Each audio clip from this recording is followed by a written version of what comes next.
Puji Tuhan, sahabat-sahabatku, dimanapun saudara berada, kita bersyukur, berterima kasih ya. Kalau hari ini kita ketemu lagi dalam video saya yang saya kasih judul titik akhir masalah, ya. Dalam keadaan seperti ini, ya, kita boleh melihat begitu menakutkan, semakin hari semakin menakutkan, menggetarkan hati, bahkan membuat kita terus bertanya-tanya sampai kapan ini akan terjadi, gitu ya, selesainya kapan, ya. Bahkan masalah yang kita hadapi di dalam keluarga, rumah tangga, ekonomi, bahkan juga kehidupan kita sehari-hari, ya, kita nggak ngerti sampai titik akhirnya kapan, ya. Kita hadapin aja saudara-saudaraku, karena kita miliki Yesus, kita bersama Yesus, kita hadapi bersama Yesus. Jangan putus asa, jangan kecewa, dan juga jangan sampai mutung, ya. Kenapa? Karena rasa putus asa itu membuat kita akhirnya undur dari Tuhan, kita menjauh dari Tuhan. Tetapi Tuhan ingin supaya bersama Yesus kita akan lakukan perkara besar, ya, selesai tepat pada waktunya, pasti akhirnya bahagia. Amin, ya. Hari ini saudara, kita akan baca firman Tuhan dari 1 Korintus 10:13. Pencobaan-pencobaan yang kamu alami ialah pencobaan-pencobaan biasa yang tidak melebihi kekuatan manusia, sebab Allah setia, dan karena itu Ia nggak akan membiarkan kamu dicobai melampaui kekuatanmu. Pada waktu kamu dicobai, Ia akan memberikan kepadamu jalan keluar. Amin. Sehingga kamu dapat menanggungnya, ya. Proses kehidupan yang Tuhan berikan kepada di dalam kehidupan itu atas seizin Tuhan, ya. Terjadi di dalam kehidupan kita itu atas rencana Tuhan. Karena itu Dia tahu, saudara-saudara, ya, bahwa saudara dan saya ini mampu untuk melewatinya, karena kita memiliki Yesus yang dahsyat, Yesus yang besar, yang sanggup menolong kita apapun masalah yang kita hadapin, ya. Roma 5 ayat 3-4 berkata, dan bukan hanya itu saja, kita malah bermegah juga dalam kesengsaraan kita, karena kita tahu bahwa kesengsaraan itu menimbulkan ketekunan, dan ketekunan menimbulkan tahan uji, dan tahan uji menimbulkan pengharapan. Karena itu nggak ada sedikit pun alasan untuk kita sebagai anak-anak Tuhan ini merasa kalah, ya, menderita atas kesengsaraan dan masalah yang sedang kita hadapin, ya. Hadapin aja, karena kita memiliki Allah Immanuel yang selalu menyertai kita, ya. Kita hadapin dengan doa, dengan ucapan syukur kepada Tuhan. Pasti cepat atau lambat semuanya itu pasti akan berlalu, ya. Tenang aja, tenangkan hati, pikiran, dan tetap percaya kepada Tuhan. Karena pengharapan kita di Roma 5 ayat 5 berkata, dan pengharapan tidak mengecewakan, karena kasih Allah telah dicurahkan di dalam hati kita oleh Roh Kudus yang telah dikaruniakannya kepada kita. Jangan pernah berhenti berharap, saudaraku. Sekalipun berada dalam penantian yang panjang, jangan pernah berhenti untuk berharap penyertaan Tuhan, pertolongan Tuhan. Nikmatin aja, jalanin aja bersama Yesus dengan ucapan syukur. Ucapin setiap kebaikan Tuhan, kita renungkan begitu baiknya Tuhan. Niscaya semuanya itu akan diberikan kepada orang yang sungguh-sungguh percaya kepada Tuhan, ya, berserah kepada Tuhan, berharap kepada Tuhan. Karena di Kolose 4 ayat 2 berkata, bertekunlah dalam doa dan dalam pada itu berjaga-jagalah sambil mengucap syukur, ya. Kekuatan kita hanya doa, ya. Apapun yang terjadi ucapin syukur, karena kita tahu ada rencana Tuhan yang indah bagi setiap anak-anaknya. Nggak pernah gagal, tidak akan gagal, ya. Nggak ada alasan sedikit pun bagi kita untuk menjadi pecundang. Kalau kita selalu bertekun dalam doa dan naikkan ucapan syukur, saudara pasti sanggup bertahan dalam badai pencobaan yang seberat apapun juga. Karena Filipi 2 ayat 5 berkata, hendaklah kamu dalam hidupmu bersama menaruh pikiran, perasaan yang terdapat juga dalam Kristus Yesus, ya. Pastikan kita memiliki pikiran Kristus, punya perasaan Kristus dalam hati kita.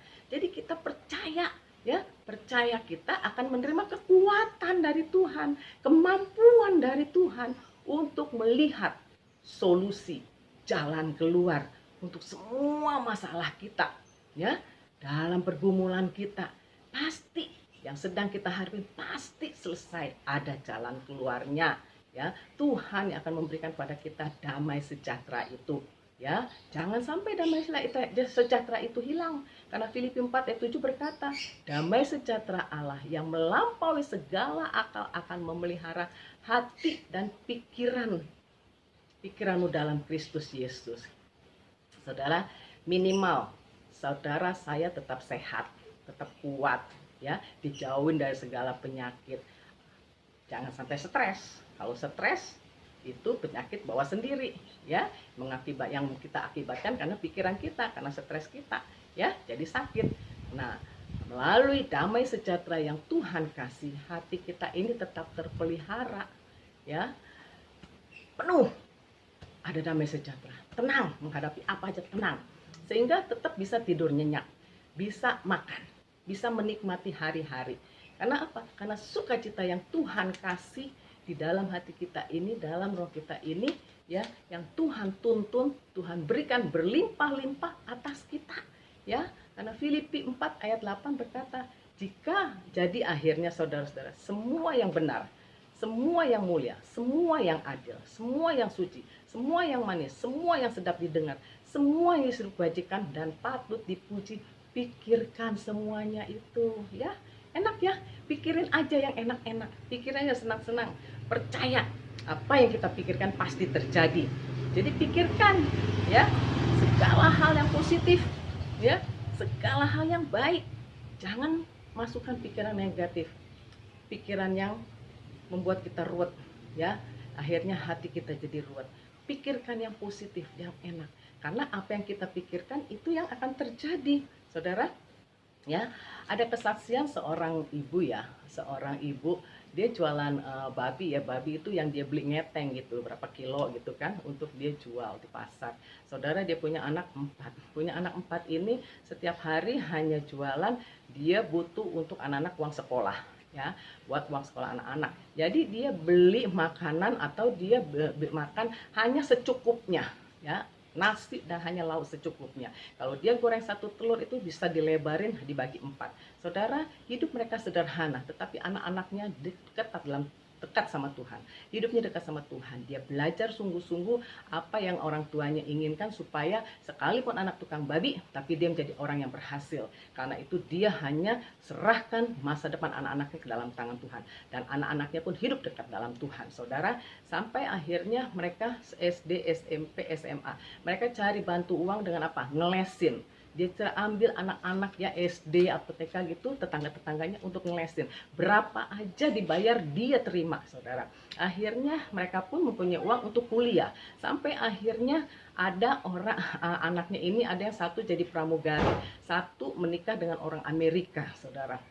Pergi ke Amerika ya, yang satu lagi guru dan satu lagi tetap buka les. Jadi mereka semua orang berhasil. Sampai satu hari anak yang di Amerika itu undang mamahnya untuk datang ke Amerika, saudara.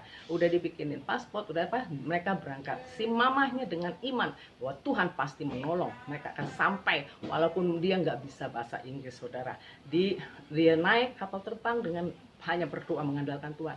Di tempat imigrasi pun hanya berdoa, ditanya omong Inggris dia hanya ketawa ya, dia nggak bisa apa-apa. Akhirnya dia keluar dan dia bisa berjumpa dengan anaknya. Saudara, kebaikan Tuhan bisa kita lihat dari diri kita sendiri. Mau nggak ngandelin Tuhan? Mau nggak nyerahkan hidup kita, anak-anak kita kepada Tuhan? Mau nggak benar-benar berserah kepada Tuhan? Mau nggak kita benar-benar percayakan masa depan anak-anak kita ini? Jangan melihat keadaan kita yang susah ya, keadaan kita yang bodoh, yang nggak punya apa-apa, tapi tetap terus percaya, yakin anak-anakku punya masa depan yang cerah, lebih cerah dari aku. Aku akan hidup bahagia di hari tua karena anak-anakku diberkati Tuhan. Dia menjadi anak-anak yang baik, anak-anak yang yang diberkati Tuhan. Bahkan kita bisa menikmati dari anak-anak kita di hari tua kita, kebahagiaan di hari tua kita. Karena itu saudara-saudara, segala sesuatu, apapun yang saudara hadapi hari ini, saat ini, anak-anak masih kecil dan saudara menderita, saudara ingat ada masa depan yang cerah untuk anak. Asal saudara tetap terus doain anak-anak, berkati anak-anak, dan pelihara iman saudara dan anak-anak. Tetap terus lihat, pasti ada berkat Tuhan untuk saudara. Karena itu nyatakan Tuhan akan nyatakan kuasanya kepada setiap anak-anak yang mengandalkan Tuhan. Percayalah, Yesus kita ajaib, Yesus kita hidup, ada masa depan yang cerah, masa depan yang gilang gemilang untuk saudara dan saya. Tuhan Yesus memberkati. Shalom.